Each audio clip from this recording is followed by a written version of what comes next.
So everyone, this is Kibo Vlogs, a Filipino actor based here in Saudi Arabia, and welcome back to my channel. Agad-agad gawa ng reaction video ang Barda. Ang Jillman compilation. Ngayon sabihin yung mali ako for today's video. Ngayon yung sabihin mali ako. Nakikita nyo ba yung aking mga thumbnail before? Nakikita nyo ba yung mga title ng video ko na para bang may alam talaga tayo na hindi natin pwedeng sabihin at kailangan lang nating tipirin. Ngayon yung sabihin mali ako. Ano to? Charis! Ano to? Sa busy ni Jillian, nakapunta pa ng Bohol talaga para kay Eman. Ngayon sabihin, hindi importante si Eman kay Jillian. Charis talaga ba, KJ? Eh ano yan? Anong tawag mo dyan? 'Di ba? Anong tawag dyan natin, ma'am? 'Di ba? May mako-comment ba tayo dyan for today's video? Kundi hindi na tayo dyan eh, magko-comment dyan eh. Kumbaga, ano na lang tayo dyan eh, kikiligin na lang talaga tayo dyan for today's video. Ayun, longer, di ba? Nakakapa ako kasi alam nyo bakit? Kakagising ko lang. Kakagising ko lang for today's video. At ito na ngayon bumungad sa ating mga balita and chismis na confirm na nakapunta nga talaga si Jillian sa laro ni Eman sa Bohol kahit busy siya because special talaga. So confirm talaga ni si Eman talaga ang nagpaparamdam sa kanya lately at panay like ng post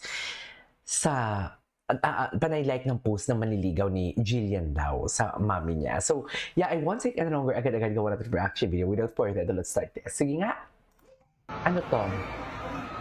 Wala na. Tapos na ang laban ng atake. Tapos na ang laban. Kaya pala minadali ni Eman ang laro.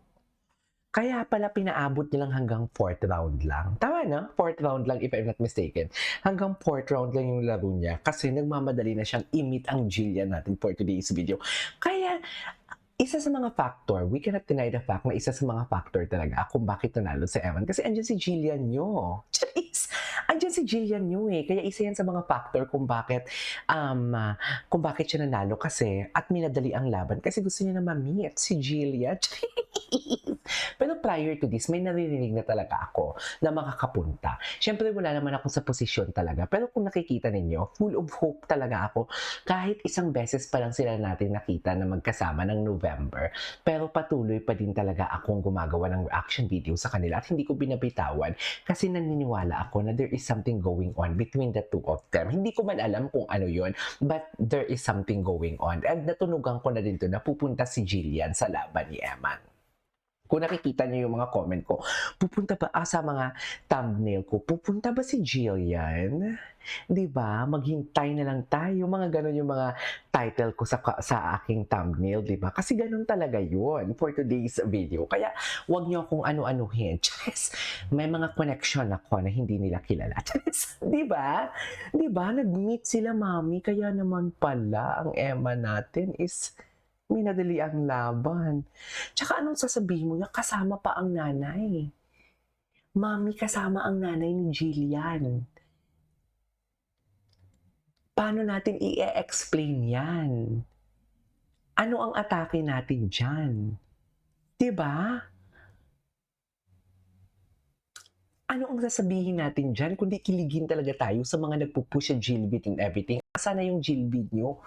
Di ba? Hindi ko alam bakit kilig na kilig sila sa Jillian and David na yan. Pati may mga Rahel pa sila na sinasabi for today's video. Charas! Pero may karibal si Eman ha. Huwag natin i-disregard yun. May karibal si Eman. Charas na manliligaw. Meron talaga. Oo. Hindi natin pwedeng i-disregard yan. May karibal talaga si Eman natin for today's video.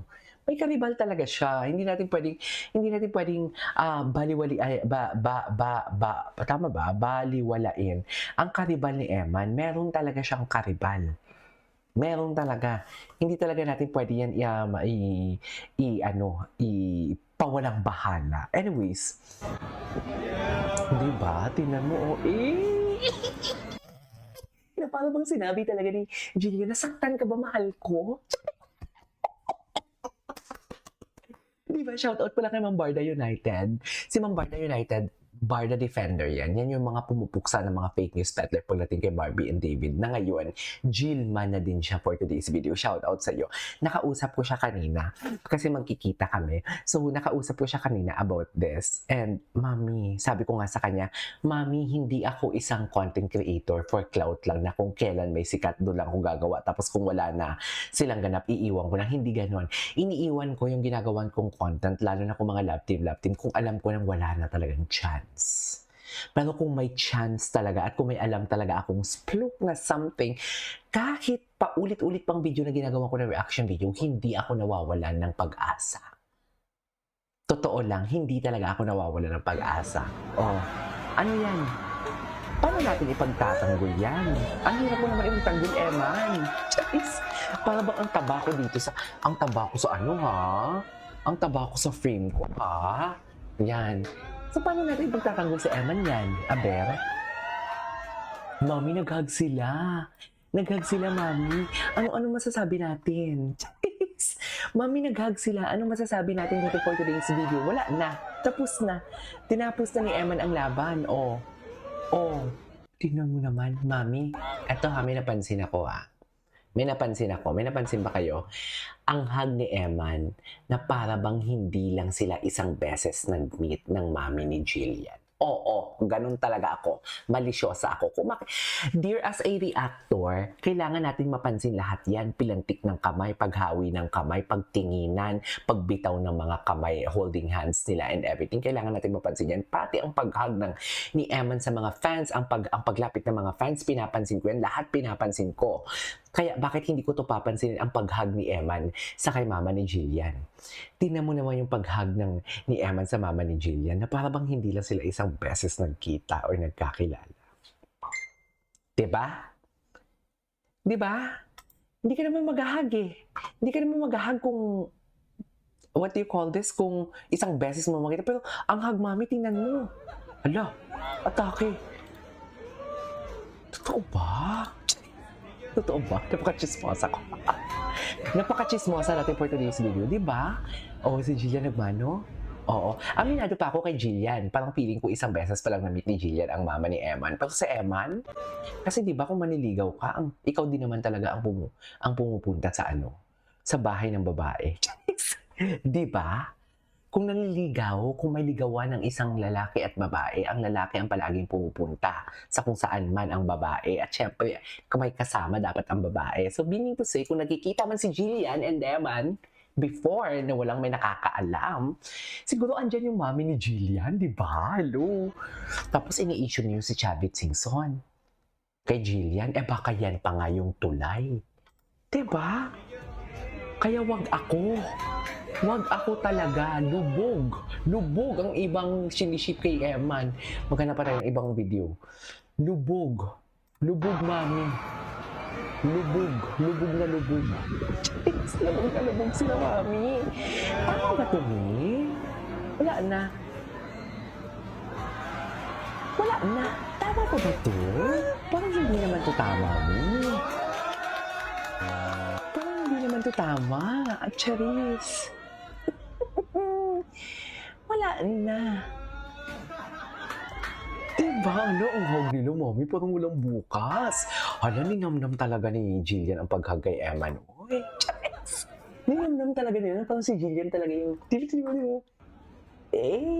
Mabaho ako. Okay lang, sabi. Ang sabi, amoy pawis ako. Okay lang, go. Mami, tama ba yun? Tama ba itong nararamdaman natin? Sa palagay nyo? Wala na. Tapos na ang laban.